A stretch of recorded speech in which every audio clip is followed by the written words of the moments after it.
안녕하세요. 이슈이슈 애청자 여러분. 여러분과 함께 시장 있는 이슈들을 짚어보는 시간 이슈이슈 문을 활짝 열었습니다. 자, 7월의 마지막 거래일이 끝을 냈습니다. 자, 지난 한 주 동안 여러분들 와 너무 신난다 라고 하시는 분들도 계셨을 것 같고요. 또 다른 분들은 그래도 시장이 좀 돌아서는 것 같다 안도하시는 분들도 계셨을 것 같아요. 또 역시나 이번 시장에서 좀 상승세에서 소외됐다 하시는 분들도 계실 것 같다라는 생각이 드는데, 자, 그래도 우리 전체적으로 시장의 방향 이제는 좀 바닥을 찍고 안도하는 구간까지는 올라온 것 같다라는 얘기가 있어요. 자, 우리가 지난주 방송을 보셨다면 대형주는 못 가도 그 다음 단에서 상승세가 이루어질 거다라는 부분 기억하실 것 같은데요.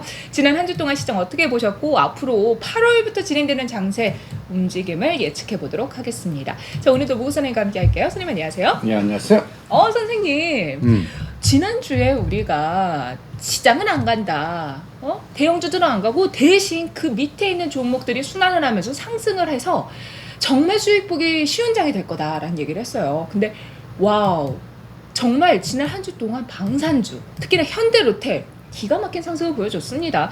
폴란드 수출 관련해서 일단은 좀 어떻게 될지 모르는 그런 부분도 있었지만 도장을 찍었고 그 다음에도 계속해서 좋은 이야기들이 나오면서 상승세가 이어지고 있거든요. 어떻게 보셨나요? 일단 현대로템 갖고 계신 분들이 몸이 근질근질 하신가 봐. 손이 막. 근데 3만 원 넘습니다. 그러니까 10월 26일 날 이번에 공시를 잘 보면 이제는 그러니까 계약을 하면 가계약한 거야. 폴란드랑.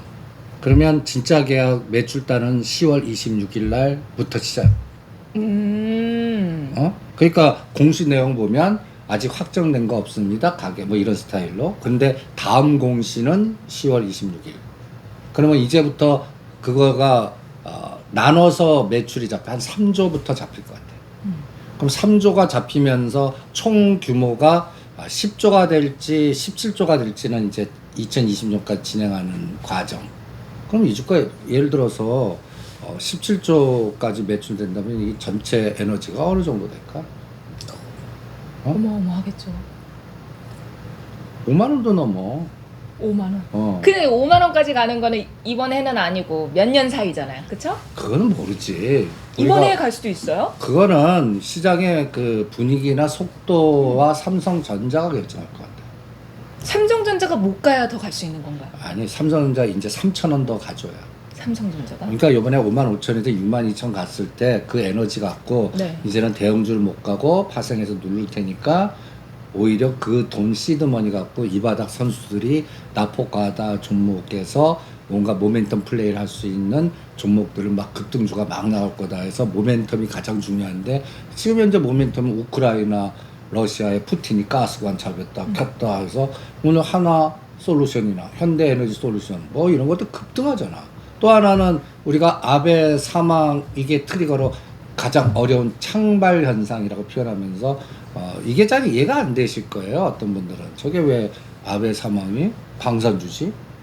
그래서 사실 방산주는 러시아가 전쟁을 일으켜서 나토 회원국들이 방위산업에 대한 관심이 좀 더 커졌고 자국을 지켜야 된다라는 니즈 때문에, 또 특히나 제가 찾아보니까 2021년 무기수출 규모 순위 1위가 미국, 2위가 프랑스, 3위가 러시아더라고요. 뭐 4위, 5위 보면 5위에 중국도 있고요. 근데 러시아랑 중국산 제품을 수입하기가 지금 좀 약간 제재적으로 묶여 있으니까 상대적으로 우리나라가 수혜를 받아서 훨씬 수출이 잘 된 거다. 뭐 가성비도 있다. 이런 쪽으로 좀 해석이 되거든요. 당연히 1등 누구라고 그랬지? 미국, 2등 뭐야? 프랑스.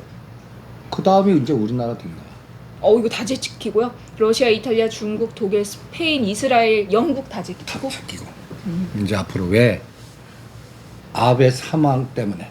근데 선생님, 제가 앞서 말씀드렸지만 러시아랑 우크라이나 이런 것 때문에 우리가 이렇게 된 거지. 아베가 사망한 거는 그 내부적으로 그 사람이 원한을 가지고 이렇게 한 거잖아요. 그러니까 나는 미국의 군사 전략의 항공모함 전략이 머릿속에 없어서 그런 얘기가 나오는 거야. 지금 그 우크라이나 러시아에서 폴란드가 먼저 온 거는 이제 우크라이나 러시아 푸틴 덕분인데, 갔다 해서 아베 사망 이거 이제 이게 이프의 연골고리야.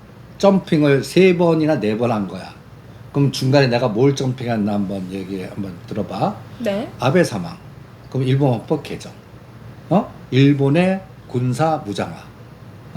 그러면 일본이 군사 무장하면 뭐해? 미국이 야 아우야 저기 남중국해에 항모마 하나 띄워놔.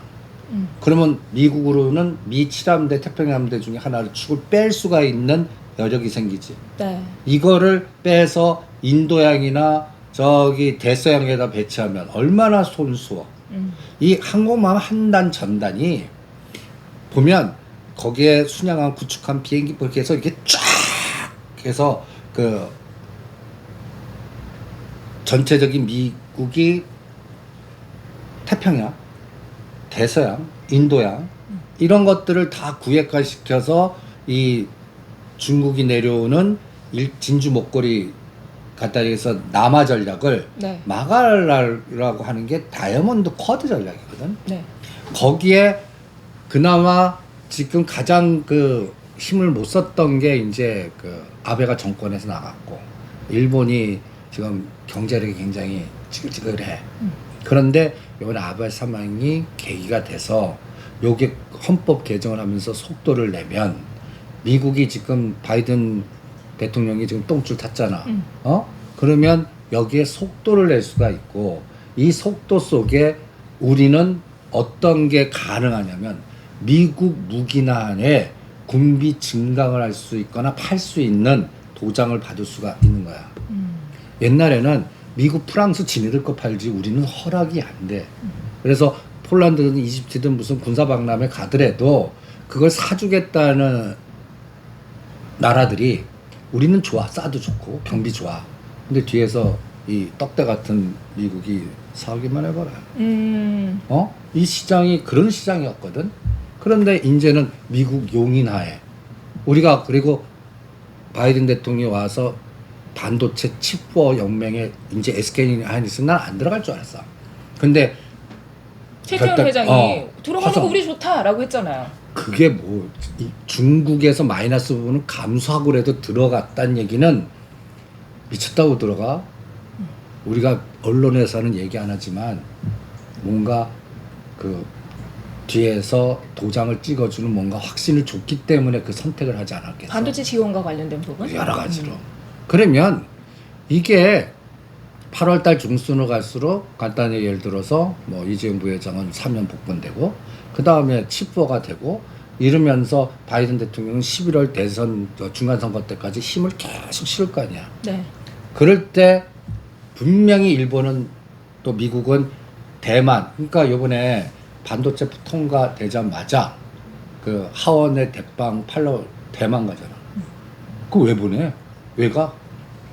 왜 간다고 생각해? 이게 보이지 않게 다 그 오징어 설계자들이 그 움직이는 거거든.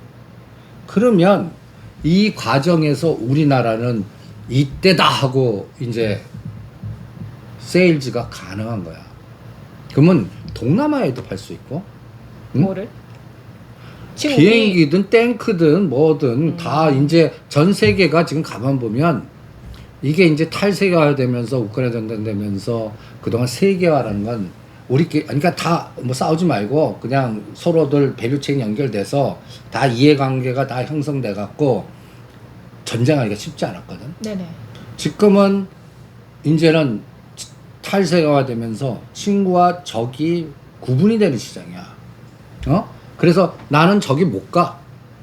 저기가 싸더라도 못 갖고 와. 이렇게 시장이 구획되는 시장 속에 우리가 일단 어떤 선택을 했어? 미국 쪽으로 갔죠. 그게 굉장히 중요해.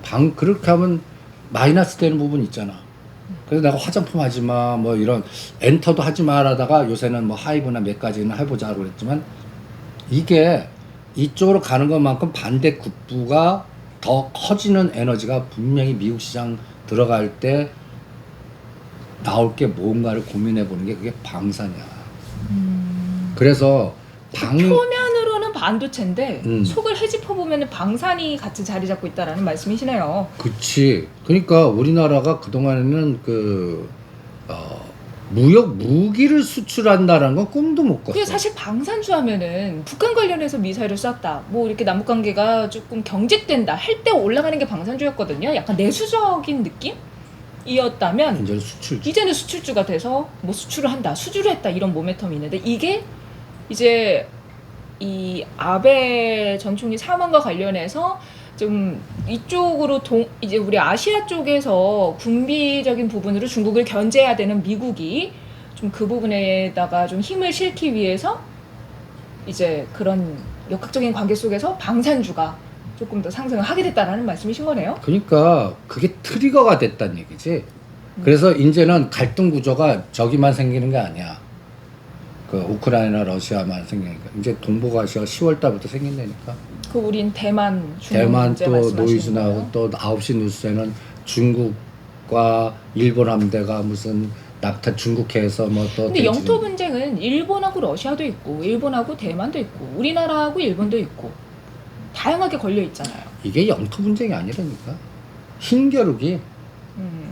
영토 분쟁에서 지금 땅 따먹기 뭐 땅을 어떻게 따먹어? 아니, 왜냐면 지금 러시아하고 우크라이나도 결국 그것 때문에 문제가 됐던 거고 대만하고 중국이 그러는 것도 어떻게 보면 일종의 영토 분쟁인 거잖아요. 그래서 그런 측면으로 선생님 지금 갈등이 확산될 거다라고 하신 것 같아가지고 나는 영토 분쟁이보다 음. 그 미국의 전략 선택이라고 표현하는 거지. 영토 분쟁이라니. 미국이 전략적으로 동북 아시아를 시끄럽게 만들 거라고. 어? 근데 거기는 결국 자기 편이어야 되는데 그걸 왜 시끄럽게 만들어요? 그래서 갖다 얘기해서 말을 안 듣잖아. 사우디 가서 창피하고 뭐하고 어? 네. 그러니까 이 반도체 칩 동맹만이라도 결속력을 뭔가 지금 보면 내가 대장이라고 하는데 이 밑에 그러니까 행동도자 그 말을 들어 안 들어. 근데 선생님 지금 말씀해 주실 때 반도체랑 방산이랑 뭔가 섞였으니까 잘 헷갈리는 것 같아요. 방산 쪽으로만 좀 라인을 접어가지고 말을 한 다음에 반도체를 하면 어떨까요? 아니 네가 그걸 잘못 이해한 거야. 이게 아니라 국가적인 전략을 얘기하는 거야. 국가적인 우리가 나라를 볼 때 그 국제 정치학적 역학 구조에 우리 싱크탱크들이 그 동북아시아에는 어떤 전략을 선택할 건가? 대북 관계, 우리나라 관계, 일본 관계, 인도네시아 관계, 뭐 인도 관계, 중국 관계 이런 것들을 선택을 할 거 아니야. 네. 선택을 갈등으로 선택했다는 얘기지. 그리고 분쟁 조장 이 전략을 선택하는 거야. 그러면 이게 게임 이론으로 분쟁 조장 갈등을 하려고 그러면 어떻게 해야 돼? 편이 서로도 이렇게 짜지잖아. 네네. 이 팀하고 A 팀하고 B 팀 그래야지 다 친구야 하면 이게 무슨 갈등이야. 갈등 조장을 하는데 거기에 키를 영토가 아니라 무기 대치로 갈 거란 얘기지. 그러면서 부추기는 거지. 근데 무기를 배치하는 것 자체가 사실 영토 분쟁이 있는 곳에다 그거를 배치하는 거잖아요. 그치. 그러니까 그거를 불가분의 관계라고 말할 수는 없는 거잖아요. 아, 연관이 그러니까. 되어 있으니까. 근데 타켓을 영토를 관점이 아니라 갖다 해서 그 갈등 구조를 야기시키는 하나의 뭐랄까 선택 아니라고 표현할까? 하나의 요소로 사용을 하고 군비를 증강하도록 만들 거다. 그러면서 그 틈새로 동남아든 지금 보면 피보트 아시아지만 피보트 차이나 되면서 동남아가 중국에 다 넘어갔잖아. 네. 그러면 미국 입장에서는 이제는 베트남, 필리핀 얘네들을 군비 증강시키지 않겠어? 그 다음에 또 이번에 인도네시아 대통령 온 게 굉장히 중요한 거야. 인도네시아. 그러니까 여기다가 또 한국 기업가 보이지 않게 우리가 일본 시장이 거기가 일본이 많이 잡았던 데거든. 이제는 우리 거기가 중국 줄어드는 부분을 여기서 어마무시하게 증가시킬 거다. 우리나라 입장에서. 그러니까 국제적 역학과제로 딱 보면 여기를 증강시킬 수 있는 에너지가 뭘까 할 때 군사, 군비, 무기 수출, 그 다음에 아까 얘기한 에너지. 그러니까 포스코가 당장 인도네시아 대통령 오니까 뭐야? 포스코 인도네시아에다가 뭔가 제2 고로아 냉면 공장을 짓는다고 해요. 35억 달러를 넣어서. 그게 다 뭐야? 투자. 그러다. 발 찍어 놓는 거죠. 근데 그 산업이 뭐야? 다 불경 연결고리 기업들 중심으로 가는 거 아니야? 포스코. 그러니까 그쪽에 하면 철강, 그 다음에 수소, 건설 이런 거라고. 그리고 인도네시아는 우리한테 빚쟁이야. 8천억 미수금이 있어. 한국항공우주 2018년. 그거를 분담, 그러니까 에너지가 작으니까 그럼 인도네시아 대통령 입장에서는 어느 걸로 좀 커버시키고 싶은 거? 우리 자기네들 자원 갖고 팜유나 뭐 갖고 하든지. 근데 그거를 뭐 한국의 팜유 무슨 소리 있어? 그러니까 이제는 자기네들 신도시 개발, 인싸 개발 같이 신도시 개발에 한국 기업이 우선 참여하게 하겠다. 이렇게 해서 그 에너지를 이렇게 퉁칠 수 있지 않겠어? 지금 그게 요번에 인도네시아 대통령이 와서 또 그거 하나의 흐름을 만들었고, 그게 또 어떤 의미에서는 타이밍 좋게 포스코 케미칼, 한대 에너지 솔루션, 하나 솔루션이 이렇게 급등하는. 그러니까 이게 두 가지가 중첩이 돼서 그래. 포스코 다시 잠그고 천연가스 올라가고, 전쟁은 끝내게 길게 가까웠고, 또 하나는 동남아 쪽이나 우리 동북아시아 쪽에 약간 갈등 구조가 나올 때 이거를 뚫고 갈 수 있는 부분은 한국이 중심이 될 것 같고, 이거를 칩보에서 미국이 허용해 준 것 같고. 그러면 앞으로 중국에서 마이너스 된 부분을 인도네시아, 말레이시아, 태국, 필리핀, 베트남에서 커버될 수만 있다면, 그럼 이건 어디야? 이게 우리나라 근데 거기 시장에 한국 기업이 들어갈 수 있는 게 뭘까? 뭐겠어? 화장품 뭐 이런 거겠어? 아니라고. 부울경의 철강, 이제 건설, 그 다음에 무기 수출. 왜냐면 무조건 필리핀하고 인도네시아 쪽에 이제 군비 증강의 호주와 같이 네. 뭔가 분명히 나올 거야. 그러니까 이런 것들이 앞으로 계속 발전할 때 우리나라의 시작점이 뭐냐. 지금 현대로템이 지금 보면 뭐 폴란드판 나온다고 그러잖아. 앞으로 동남아하고 그다음에 폴란드 다음에 옆에 헝가리가 있거든. 그다음에 이집트. 이번에 이집트 전차 수주 관련된 것도 모니터링이 됐어요. 그렇지. 그러니까 이런 것들이 앞으로는 3개월마다 하나씩 뭐 이슈를 볼 것 같은데. 근데 선생님 말씀 듣다 보니까 이상하게 그 판이 우리나라한테 우호적으로 좀 짜여진 것 같은 느낌이 좀 있어요. 지금 나는 그 돈의 냄새를 제일 잘 맡는 사람들이 누구겠어? 기업인들. 기업의 총수들이란 말이야. 총수들이. 그러니까 나 어디서 감을 잡냐면 7월 14일 날 그 CPI가 발표돼 공포 만들어갖고 뭐 탁 했는데, 그날 미국 시장 돌았으면서 그때 기점에서 애플이나 테슬라가 바닥치고 올라가는 기술주 아니야. 기술주 니꼬로 그때 55,000원에서 삼성전자 62,000원, 86,000원에서 104,000원. 이게 올라가 준 게 하나의 큰 완충작용. 그래서 2270과 2400을 만들어줬잖아. 여기서 100포인트는 내가 그 다음에는 종목이라고 그랬잖아. 네. 그 종목은 수익률이 30에서 50이 수없이 나올 건데, 거기에 주축이 우클릭한 그 속에 나오지 않을까. 그게 방산, 원전, 그 다음에 건설, 신도시 개발, 그리고 그 우리 카페에다가도 썼는데 세계 5대 그 대역사가 있어. 사우디 네온, 인도네시아 신도시. 대건설. 다 중동하고 인도네시아. 다 건설. 근데 그게 다 우리나라 기업이 다 꽂은 데야. 사우디 네온 같은 경우도 현대건설, 현대엔지니어링, 현대로템이고, 그 다음에 삼성물산이고, 그리고 또 사우디 당장 연결된. 사우디 네온 방금 말씀하셨던 사우디? 아니, 사우디 말고 저기 인도네시아. 인도네시아 이번에 수도 이전하는 거, 신수도 건설 사업에 협력하는 거 관련해서 말씀하시는 거죠? 그렇지. 그런 기업들도 우리나라 이번에 대통령 딱 오니까 포스코 건설 들어갈 것 같고, 현대건설 들어갈 것 같고. 네, 이번에 그 이야기를 좀 전해드리자면 한국과 인도네시아 정상회담이 있었습니다. 조코비 대통령은 2019년 11월에 한국과 아세안 특별정상회담 이후로 3년 만에 한국을 방문을 한 건데, 이번에 수도를 자카르타에서 보르네오 섬에 있는 동 칼리만탄으로 이전을 하겠다. 이걸 추진하기 위해서 좀 노력을 하고 있는데, 한국 기업들이 함께 해주면 좋겠다 하면서 나 이 사람 너무 만나고 싶어요. 콕 집어서 정의선 그치. 장을 찍었다는 거죠. 그러니까 오히려 이 우크라이나, 러시아, 난 이런 생각돼. 이건 1년을 아니라 그냥 오래 이어질 것 같다. 한 3년에서 5년 가고, 또 지도상에 우크라이나가 쪼그라들거나 없어지면 어떡하지? 이런 걱정도. 왜냐하면 이 푸틴은 이 상황을, 그러니까 쟤네들 우린 옛날 구소련의 우리 거였어. 우리 거였어. 그런데 이게 그 분열된 것뿐이야. 지금은 예를 들어서 동부 지역의 돈바스 그것만 요구하면 된다라고 대충 분위기 잡잖아. 나는 인간의 탐욕이나 권력의 탐욕은 항상 문제가 되는 게 끝이 없어요. 요거까지 갔어? 그럼 다음에 요걸 더 먹으려고 그래.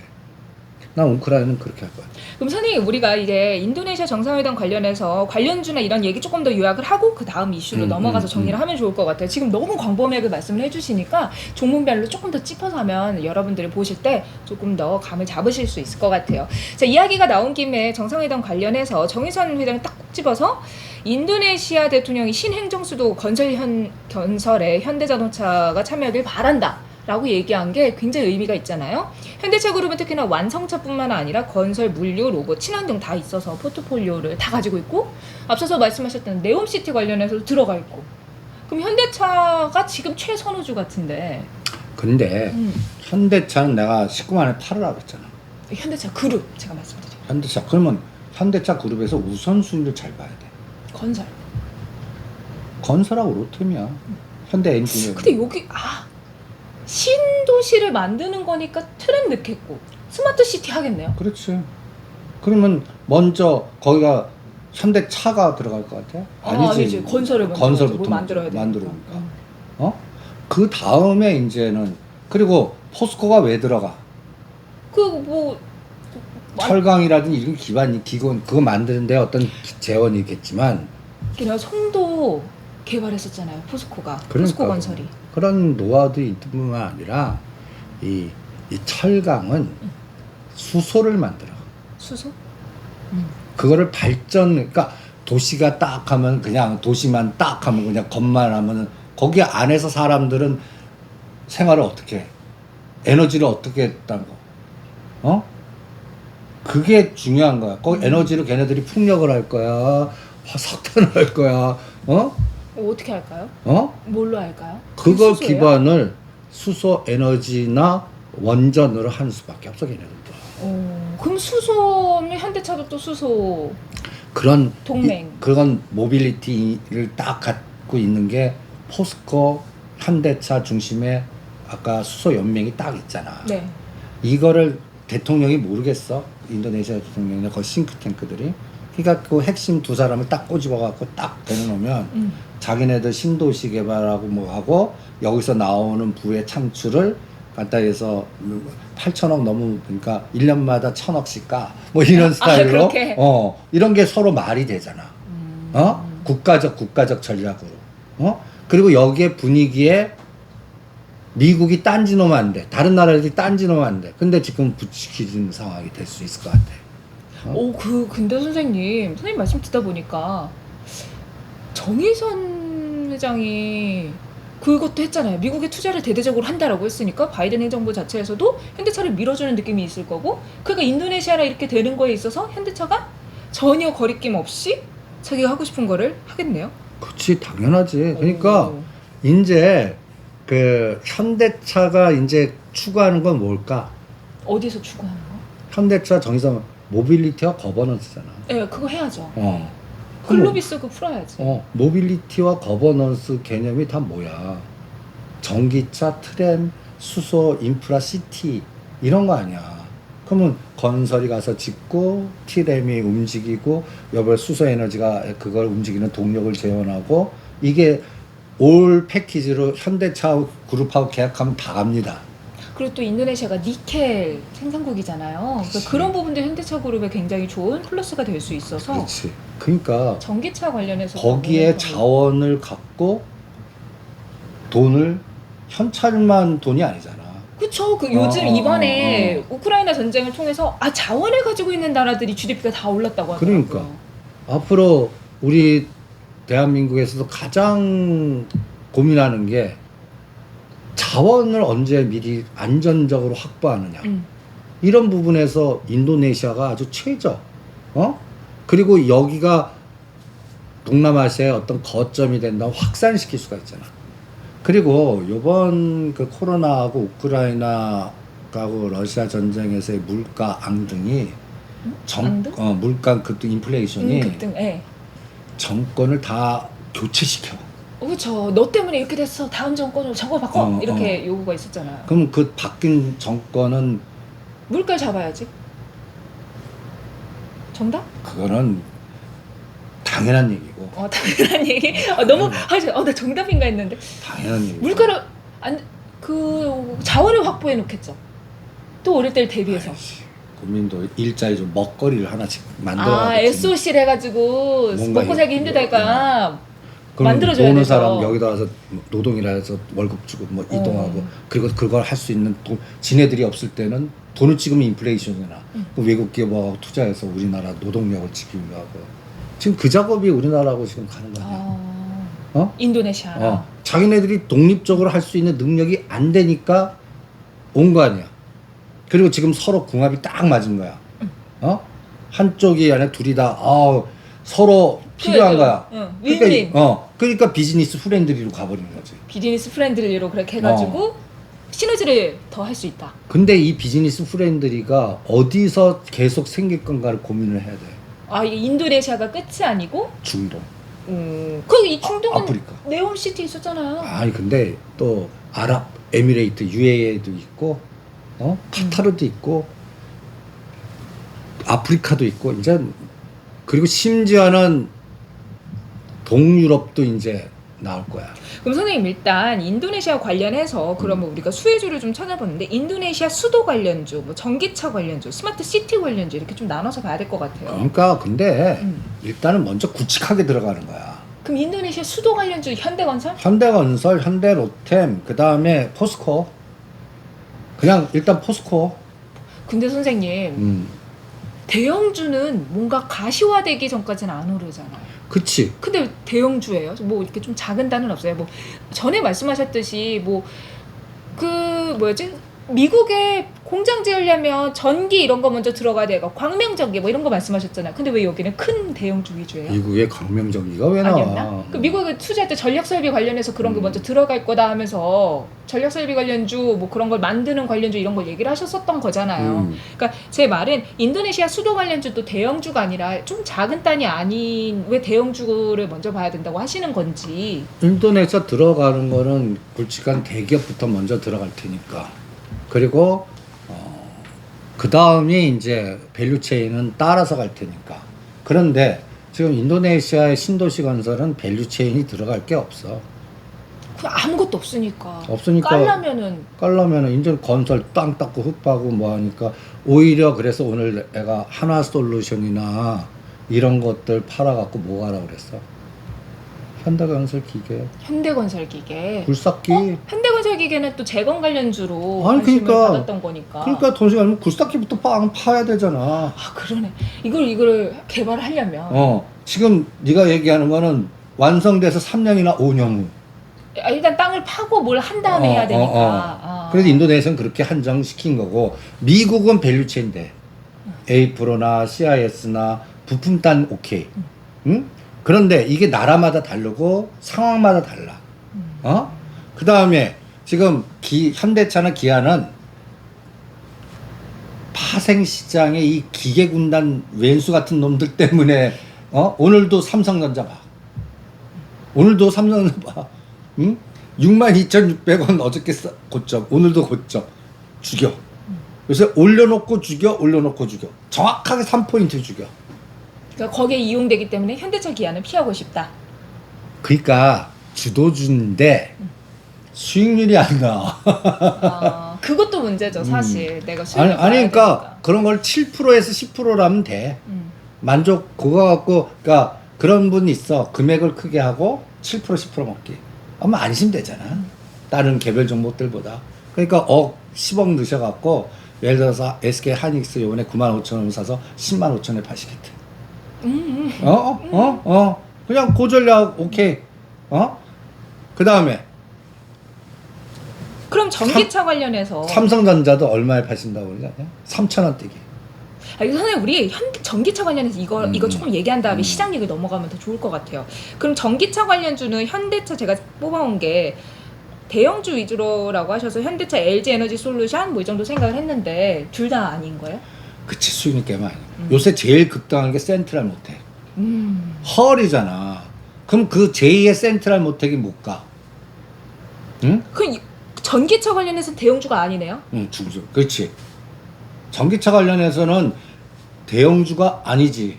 이제는 부품단이나 시스템 반도체나 그러니까 오히려 이제 센트럴 모텍 다음 내가 찍었던 게 칩셋미디어. 칩셋미도 많이 빠졌죠. 그런 것들. 그 다음에 이제 그 왼수 같은 세종모험도 따라오고 이지도 따라오고 막 이런 것들이 막 생길 거다라는 얘기지.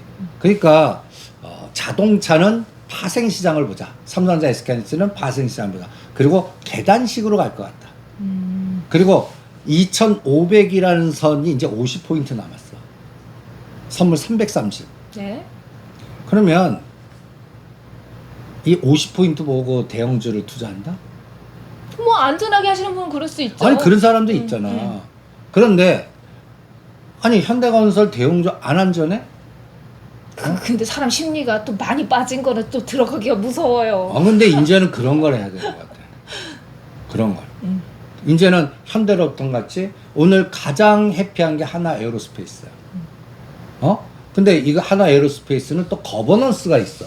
하나그룹이죠. 하나그룹이 방산을 하나 에어로스페이스 뭐 근데 이 김승현 회장이 그 뭐라 그럴까 머리가 비상하지 뭐 요때다 하고 지금 모든 방산 화약 총 우리나라의 대표 기업 뭐야 화약 만들어 갖고 그냥 하나죠. 하나지 하나. 그러면 이분도 지금 김동관 이렇게 자식들한테 이제는 뿌려주는 에너지가 나와야 되는데 니콜라 갖고 실패했고 그러다 보니까 이제는 어떻게 해야 돼? 요때다 하고 쪼개고 합치고 그 신공을 날리잖아. 하나 그룹 사업 재편을 딱 선언하잖아. 그래요. 하나그룹의 거버넌스 조금 이따 얘기하고 자 선생님 우리 이게 인도네시아 관련된 이야기 정리 딱 하고 넘어가면 좋을 것 같아요. 이게 지금 자꾸 정리를 딱 하고 넘어가려고 했는데 점핑을 선생님이 신나게 하셔가지고 자 그러면은 우리가 인도네시아 정상회담 관련해서 이야기가 후속적으로 뭔가 나오든 뭐하든 좀 우리가 굵직하게 볼 수 있는 종목을 딱 꼽는다면 현대건설? 그냥 현대건설. 뭐 현대로템도 말씀하셨는데 그거 아니에요? 현대로템은 현대건설. 건설부터. 현대건설 기계. 현대건설 기계. 현대건설 기계. 그리고 뭐 여기서 뭐 첨단 부분에서도 협력을 하겠다. 뭐 스마트 시티 관련주는 포스코 ICT? 그거는 아직도 멀었어. 3년 후. 일단 뭐 이 도시 관련해서는 파야 되니까. 그러니까 그래서 먼저 심도 허벌판이야. 여기가 그래요? 그 섬이? 동 칼리만탄? 뒤져봐. 그냥 아무 구글로 보면 볼 수 있죠. 그냥 참 도로 놓고 철도 놓고 뭐하고 땅 파고 흡하고 이러는데 한 3년 갈 것 같아. 그러면 선생님 이게 협력을 했다가 중간에 뭐 잘 뒤집어지거나 뭐 잘 안 될 가능성도 있는 건가요? 일단 거점에서 땅 파고 하면은 공사라는 건 다 상황에 따라서 뭐에 따라서 또 이 사람이 또 정권이 또 바뀌는 뭐 여러 가지 이상해서 노이즈는 있겠지만 국가적 차원으로 전략 싸움 대개야 얘네들. 그거는 꺾이지 않아. 그러니까 10년은 갈 것 같아. 그러면 지금 현대차가 여기저기에서 건설적인 부분에서 좀 파이팅을 하고 있네요. 국내적으로 GBC 타워 그쪽에 뭐 밑에 뭐 교통센터 이런 거 만드는 것도 그렇고 네옴시티도 그렇고 인도네시아도 그렇고 그래서 우리나라가 좀 거점이 될 것 같다라고 하셨는데 여기저기 요소에 현대차가 들어가기 때문에 현대차 그룹이 앞으로 어떤 모습을 보여줄지 또 함께 그래서 보시면 좋을 것 같습니다. 최근에 가장 많이 오르는 게 현대위아야. 왜 현대위아가 오히려 많이 올랐어요? 그러니까 밑에서 그럼 그 다음 타자가 뭘까? 현대오토에버야. 이게 다 모빌 그러니까 현대 기아는 눌러. 큰 거. 큰 거는 그러면서 하나씩 튀어 오르잖아. 그럼 현대오토에버는 난 20만 원 가. 정의선 회장이 현대오토에버 지분을 또 많이 9%, 가지고 있기 다음 때문에 타자지. 그리고 현대차가 진짜 튀려면 러시아 종전. 근데 그 3년 정도 걸릴 것 같다라고 하셨잖아요. 아니 그러니까 미국, 러시아 어디 이건 생각이 그렇지 갑자기 그냥 푸틴이 생각을 이렇게 바꿔갖고 여기만 주면 내가 휴전, 하겠다. 그러니까 종전 안 하고 휴전.